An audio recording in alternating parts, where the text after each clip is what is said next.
आप सभी का स्वागत है हमारे इस YouTube चैनल पे।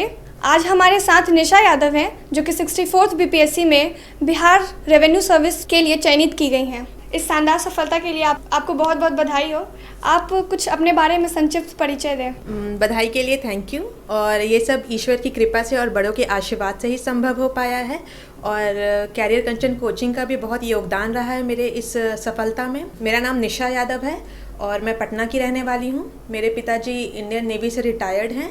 मेरी माताजी हाउसवाइफ हैं। हम लोग 4 भाई बहन हैं, 3 बहन 1 भाई, जिसमें मैं सबसे बड़ी हूँ। मेरी स्कूलिंग केंद्रीय विद्यालय कंकड़बाग से हुई है। 10th और 12th मैंने केंद्रीय विद्यालय से ही किया है विद 85%। फिर मैंने ग्रेजुएशन कंप्यूटर साइंस इंजीनियरिंग में किया है from Uttar Pradesh technical university. फिर मैंने 3 साल as an software engineer Dell international services Noida में काम किया है। 2018 में मैंने ये डिसाइड किया कि अब मुझे सिविल सर्विस का प्रिपरेशन करना है, तो मैं घर वापस आ गई। और फर्स्ट अटेम्प्ट में मेरा पीटी क्लियर नहीं हो पाया था। सेकेंड अटेम्प्ट में मेरा फाइनल क्लियर हुआ और मेरी रैंक 433 आई है। मैडम, अब हम आपसे, चाहे हमारे व्यूअर्स भी सब जानना चाहते हैं कि आपकी रणनीति क्या थी बीपीएससी के लिए, जिसमें जैसे इसमें हम लोग सब जानते हैं इसमें 3 पड़ाव है, पीटी, मेंस, इंटरव्यू। सबके लिए आपने क्या क्या कैसे कैसे स्ट्रैटेजी बनाई, कितना टाइम लगा, आपको क्या क्या संघर्ष करने पड़े, ये सब आप हमारे साथ शेयर करें। जब प्रिपरेशन में आने के समय मुझे ऐसा बोला गया था कि बीपीएससी एक 5 वर्षीय योजना की तरह है जो जल्दी एग्ज़ाम क्लियर नहीं होता है, तो मुझे उसी टाइम पे लगा कि कम से कम समय में क्लियर करना है। तो प्रीलिम्स के लिए मैंने 6 से 7 महीने दिए थे। मैं आपको बताती हूँ कि मेरी रणनीति क्या रही थी प्रीलिम्स के लिए। सबसे पहले मैंने एनसीईआरटी पढ़ा हिस्ट्री का, क्योंकि हिस्ट्री से सबसे ज़्यादा क्वेश्चंस आते हैं। फिर मैंने लूसेंट कंप्लीट किया। फिर मैंने हिस्ट्री का घटना चक्र के सारे क्वेश्चंस लगाए। प्रीवियस ईयर क्वेश्चंस को एनालिसिस किया कि ज़्यादा से ज़्यादा क्वेश्चन किस सेक्शन से आते हैं। फिर हिस्ट्री के बाद क्वेश्चंस आते हैं करंट अफेयर्स से ज़्यादा। तो करंट अफेयर्स के लिए डेली न्यूज़पेपर, जीके टुडे का जो कंपाइलेशन आता है मंथली, वो किया। और एग्ज़ाम से जस्ट पहले जो घटना चक्र का एक कंपाइलेशन आता है ईयरली करंट अफेयर का, वो किया। और ज्योग्राफी के लिए घटना चक्र, पॉलिटी के लिए मैंने घटना चक्र के क्वेश्चंस लगाए। और ये मेरा प्रीलिम्स का स्ट्रैटेजी था। और मैथ्स के 10 क्वेश्चन आते हैं तो वो काफ़ी इजी होते हैं। आप आर एस अग्रवाल से भी करेंगे तो हो जाएगा। मैडम, अब हम जानना चाहते हैं कि आप मेंस के लिए भी कुछ बताएं, कुछ जैसे कि कौन सी किताबें पढ़नी चाहिए, कौन से सब्जेक्ट के लिए कौन सी किताबें अच्छी होंगी, आप बताएं। Okay, let's start with the GS1। GS1 में 3 सेक्शन है, history, current affairs and stats. तो हिस्ट्री के लिए मैंने कोचिंग के नोट्स को यूज़ किया था और उसमें और भी रिसर्च करके कुछ डायग्राम्स वगैरह इंक्लूड किया था खुद से। और सबसे इम्पॉर्टेंट है प्रीवियस ईयर क्वेश्चंस, क्योंकि प्रीवियस ईयर क्वेश्चन एनालिसिस के बाद पता चलता है कि एक्चुअली क्वेश्चन आने का एक ट्रेंड होता है कि जैसे एक साल किसी एक पर्सनालिटी पे आ गया तो नेक्स्ट ईयर दूसरी पर्सनालिटी पे आएगा। तो वैसे ही मैंने मेंस की प्रिपरेशन पीटी रिजल्ट के बाद ही स्टार्ट की थी, तो वो 3 से 4 महीने का ही सिर्फ था। तो मैंने प्रीवियस ईयर क्वेश्चन को अपना बेस बनाया और उसी के अकॉर्डिंग अपनी प्रिपरेशन को कंप्लीट किया। हिस्ट्री कंप्लीट करने के बाद करंट अफेयर के लिए मैंने कैरियर कंचन में जो करंट अफेयर की क्लासेस होती थी वो काफ़ी अच्छी थी, जो बहुत ही डीपर सर एनालिसिस के साथ समझाते थे। और सेकेंडली विजन आईएएस की मैगजीन को फॉलो किया। और स्टैट्स के लिए आरएस अग्रवाल के क्वेश्चंस को सॉल्व किया था। Let's come to the GS2 में जैसे 3 सेक्शन होते हैं, तो first we will take polity के लिए मैंने सबसे पहले लक्ष्मीकांत को कवर किया। उसके बाद सेकेंडली कैरियर कंचन के नोट्स थे जो कि हिंदी में थे बट काफ़ी हेल्पफुल थे आंसर राइटिंग के लिए। और जो भी आपको नोट्स कोचिंग के मिलते हैं, आपको उसमें अपना ऐड ऑन करना है, फ्लो चार्ट्स, अपने खुद की एनालिसिस, कुछ जजमेंट्स को आपको किसी भी आंसर में यूज़ करना है। सुप्रीम कोर्ट के जजमेंट्स के जैसे बुकलेट आते हैं, आपको यूज़ करना है किस आंसर में आप किसको यूज़ कर सकते हैं। उसके बाद प्रीवियस ईयर क्वेश्चन वो आपको खुद से लिखना है, ताकि क्वेश्चन अगर एग्ज़ाम में थोड़े से इधर उधर भी आएँ तो आप उसको टैकल कर सकें। इसलिए सारे नोट्स, सारे आंसर्स आपको खुद से लिखना है। सेकेंड पार्ट में आते हैं, that is geography and economics. तो वहाँ पे मैंने क्लास नोट्स को यूज़ किया था और प्रीवियस ईयर क्वेश्चन।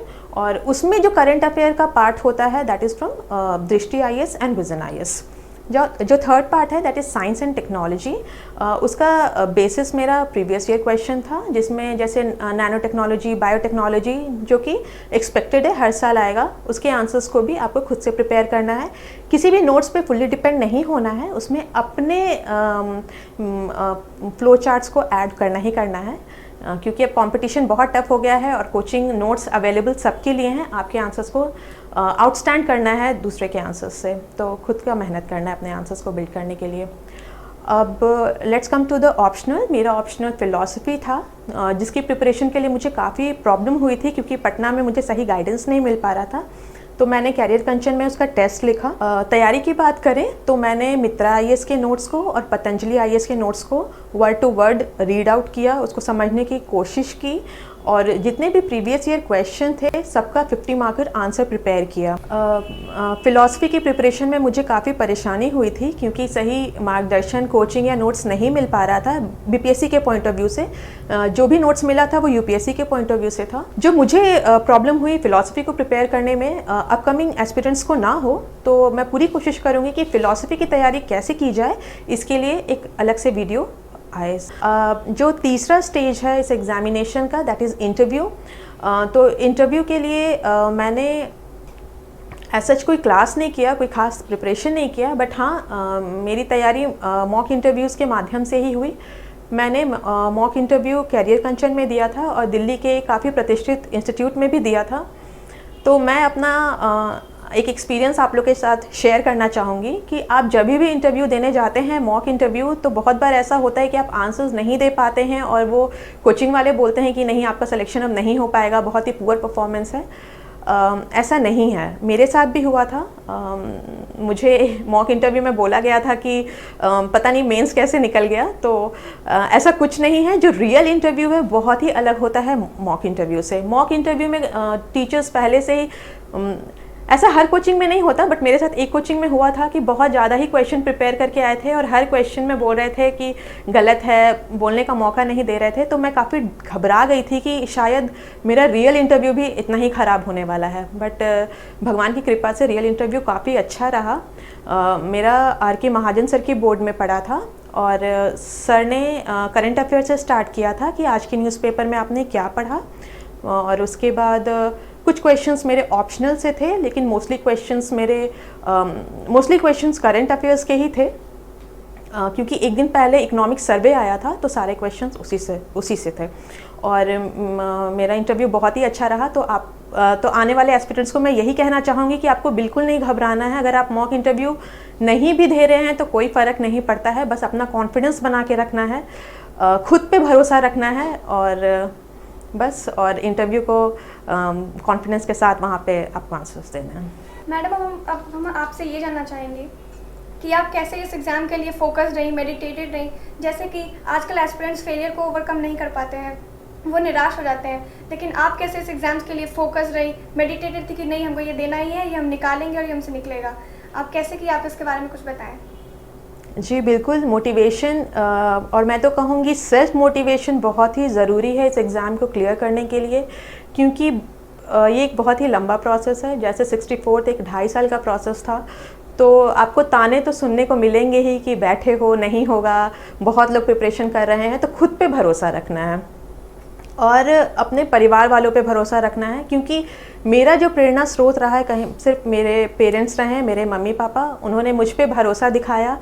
परिवार में तो सब लोग बोलते हैं कि बेटी की शादी कर दो, मत पढ़ाओ, हमारा समाज ही ऐसा है, लेकिन सेल्फ मोटिवेटेड रहना है। सेकेंडली, आपको कभी भी घबराना नहीं है। आने वाले स्टूडेंट्स को मैं, जो नेक्स्ट एग्ज़ाम की प्रिपरेशन कर रहे हैं, आपको डरना नहीं है। डराने के लिए बहुत सारी चीज़ें मिलेंगी, फेलियर मिलेगा, समाज के लोग मिलेंगे, एक लंबा टाइम जो लगता है वो मिलेगा, लेकिन मेहनत करना है। और मांझी द माउंटेन मैन उनको देख सकते हैं, जब वो एक पहाड़ काट सकते हैं तो हम एक एग्ज़ाम क्यों नहीं निकाल सकते हैं।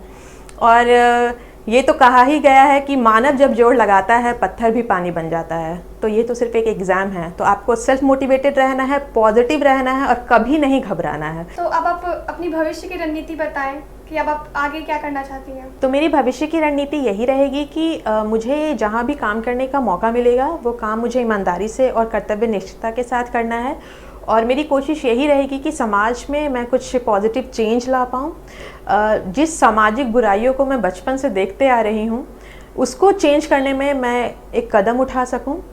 और आगे के लिए मैं यूपीएससी के लिए भी ट्राई करना चाहूँगी। और from the career point of view मैं आगे के लिए यूपीएससी का प्रिपरेशन को जारी रखना चाहूँगी, क्योंकि ये सिर्फ एक पड़ाव है, मंजिल नहीं। अभी मंजिल के लिए और मेहनत करनी है।